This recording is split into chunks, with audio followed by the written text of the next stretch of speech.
Revanth safe అయ్యారంటే ఒక అంశం కనిపిస్తుంది. కాంగ్రెస్ పార్టీలో ఒక వర్గం రేవంత్ రెడ్డి మీద సవారీ చేస్తుందనేటువంటి టాక్ ఉంది. ముఖ్యమంత్రి గారిని ఇబ్బంది పెడుతున్నారనేటువంటిది ఒక చర్చ జరుగుతుంది అంతర్గతంగా.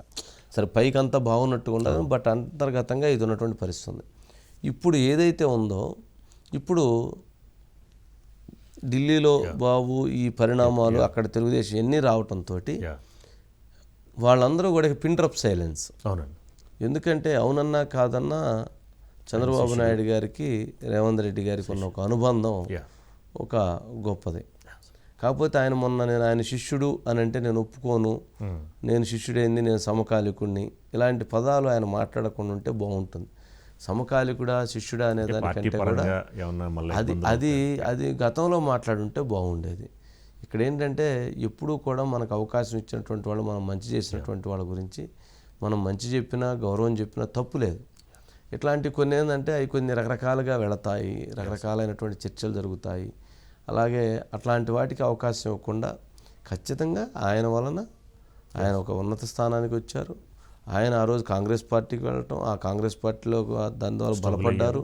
ఈయన ఈరోజు రేవంత్ రెడ్డి గారికి ఎంతోమంది సహకరించినటువంటి వాళ్ళు, ఎంతోమంది ఇక్కడ ఉన్నటువంటి వాళ్ళందరూ కూడా చంద్రబాబు నాయుడు గారితో రేవంత్ రెడ్డి గారికి బాగా ఆప్యాయత ఉందన్న ఉద్దేశంతో వారు ఆ సహకారాన్ని అందించారు. మరి అలాంటిది ఇవాళ ఆయన గురించి మనం మాట్లాడేటప్పుడు జాగ్రత్తగా మాట్లాడాల్సినటువంటి అవసరం ఉంటుంది. బట్ ఇప్పుడు ఎవరైతే కాంగ్రెస్ పార్టీలోనే రేవంత్ రెడ్డి గారి విషయంలో కొంచెం తోకదాడిద్దాం అనుకున్నటువంటి వాళ్ళందరికీ కూడా అక్కడ చంద్రబాబు నాయుడు గారి గెలుపుతో ఇక్కడ తోక కట్టయింది. అదే అక్కడ జగన్మోహన్ రెడ్డి గారు కనుక భారీగా గెలిచినట్లయితే వారు ఇక్కడ ఇంకొంచెం ఎక్కువగా యాక్షన్ చేసేవాళ్ళు. వాళ్ళు వెనక జగన్మోహన్ రెడ్డి గారు, కేసీఆర్ గారు ఒకటే కదా. మరి వాళ్ళు అందరూ కలిసినప్పుడు ఇక్కడ ఈయనకు ఒంటరిగా గేమ్ కొంచెం ఇబ్బంది అయ్యే పరిస్థితి ఉండేది. ఏమంటావు సుధాకర్? Good evening. అంతేనా? పార్లమెంట్ ఎన్నికల ఫలితాల తర్వాత బయటికి చెప్పుకోలేకుండా అత్యంత సంతోషకరంగా ఉన్న వ్యక్తి ఎవరంటే రేవంత్ రెడ్డి అనే ఒక చర్చ రాజకీయ వర్గాల్లో జరుగుతుంది సార్. చంద్రబాబు నాయుడు గెలిచారు, నన్ను ఆదుకుంటారు, నాకు ఏ ఇబ్బంది లేదని మీడియా ముందు చెప్పలేడు, బయటికి వ్యాఖ్యానించలేడు. కానీ చాలా సంతోషంగా ఉండి ఉంటాడు. ఎందుకంటే సార్ మీరు ఇంతకుముందు అన్నట్టు ఆయన మాట్లాడి ఉండవచ్చు. ఒక టీవీ ఛానల్ ఇంటర్వ్యూలో ఒక జర్నలిస్ట్ అడిగినప్పుడు మీ రాజకీయ గురువు చంద్రబాబు నాయుడు అన్నప్పుడు గురువు ఏంటి అని, ఎందుకంటే చంద్రబాబు నాయుడు ప్రస్తుతం తెలుగుదేశం పార్టీలో ఉన్నారు. తెలుగుదేశం కాంగ్రెస్ అనేది రెండు బద్ధశత్రువులు. తెలుగుదేశం పార్టీకి వ్యతిరేకంగా తెలుగు ప్రజల ఆత్మగౌరవాన్ని చాటి చెప్పేందుకు కాంగ్రెస్ పార్టీకి వ్యతిరేకంగా తెలుగు ప్రజల ఆత్మగౌరవాన్ని నిలబెట్టేందుకు ఏర్పడ్డ పార్టీ తెలుగుదేశం పార్టీ. రెండు విరుద్ధ వ్యవహారాలు, పరస్పర విరుద్ధ భావజాలం ఉన్న పార్టీలు కాబట్టి అక్కడ వ్యాఖ్యానం ఉండవచ్చు కాక. కానీ ఇప్పుడు చంద్రబాబు నాయుడు ఉన్న ఈ పొజిషన్ అనేది ఎక్కువ సుధాకర్ గారు మీ వాయిస్ మ్యూట్లో ఉంచండి. సుధాకర్ గారు మీ వాయిస్ మ్యూట్లో ఉంచండి.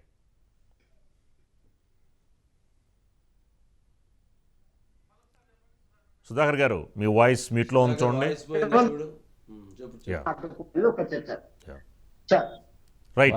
ఇండియా కూటమిని లీడ్ చేస్తున్న భారతీయ జనతా పార్టీ నుంచి అమిత్ షా కావచ్చు, మోడీ కావచ్చు, తెలంగాణ ప్రభుత్వాన్ని అస్థిరపరచాలని ఏమైనా ఒక ఎత్తుగడ వేస్తే ఆ ఎత్తుగడని ఇమీడియట్ గా ఎవరు అడ్డుకుంటారంటే చంద్రబాబు నాయుడు అడ్డుకుంటారని ఒక చర్చ రాజకీయ వర్గాల్లో జరుగుతుంది. ఎందుకు అడ్డుకుంటారంటే ఇప్పుడు ఎన్డీఏ కూటమిలో బలీయమైన నాయకుడు, అదేవిధంగా ఎన్డీఏ కూటమిని అన్ని రకాలుగా ముందుండి ఒక విజనరీ ఉన్న నాయకుడు చంద్రబాబు నాయుడు కాబట్టి చంద్రబాబు నాయుడుకు ఖచ్చితంగా ఆయన మాటకి విలువనియాల్సిందే ఎన్డీఏ కూటమిలోని నేతలు. తప్పని పరిస్థితి సంఖ్యాబలంగా కానీ లేకుంటే ఆయనకున్న రాజకీయ అనుభవం ద్వారా కానీ. గతంలోనే ఐకే గుజరాల్ను ప్రధానమంత్రిని చేయకుండా ఉంటే చంద్రబాబు నాయుడు ప్రధాని అయ్యేవాడని ఒక చర్చ బలంగా ఉంది సార్ అప్పటి నుండి.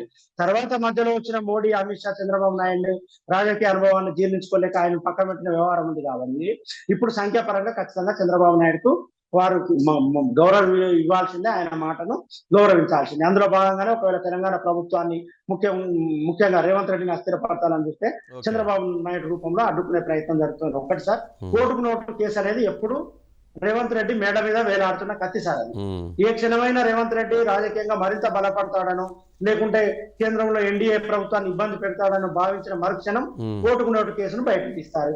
బయట తీసినప్పుడు కూడా మళ్ళీ చంద్రబాబు నాయుడు రూపంలో ఒక అడ్డుకట్ట ఉందని రాజకీయ వర్గాల్లో వ్యాఖ్యానిస్తున్నారు. కాబట్టి అత్యంత ఎక్కువగా సంతోషపడే వ్యక్తి ఎవరైనా ఉన్నారంటే ఒక గదిలోకి వెళ్ళి డోర్లు పెట్టుకుని లోపల డ్యాన్స్ చేసినట్టుగా ఆ రకంగా సంతోషపడే వ్యక్తి ఎవరైనా ఉన్నారంటే ఇప్పుడు రేవంత్ రెడ్డి అని ఒక చర్చ అయితే బలంగా జరుగుతుంది సార్. అది నాకు ఈ పార్లమెంట్ ఎన్నికల ఫలితాల తర్వాత వచ్చిన ఈ సంతోషకరమైన వార్తగా దీన్ని అయితే చూస్తున్నా సార్. అందుకే నిన్న విలేకరుల సమావేశంలో మాట్లాడుతూ కూడా 8-8 బీజేపీకి 8 కాంగ్రెస్ 8కి వచ్చినా కూడా చాలా సంతోషంగా కనిపించాడు రేవంత్ రెడ్డి. చాలా హ్యాపీగా కనిపించాడు. ఆంధ్రప్రదేశ్ ప్రమాణ స్వీకారానికి వెళ్తారంటే ఒకవేళ ఇన్విటేషన్ వస్తే ఖచ్చితంగా మా పార్టీలో చర్చించి నేను వెళ్తా అని చెప్పాడు.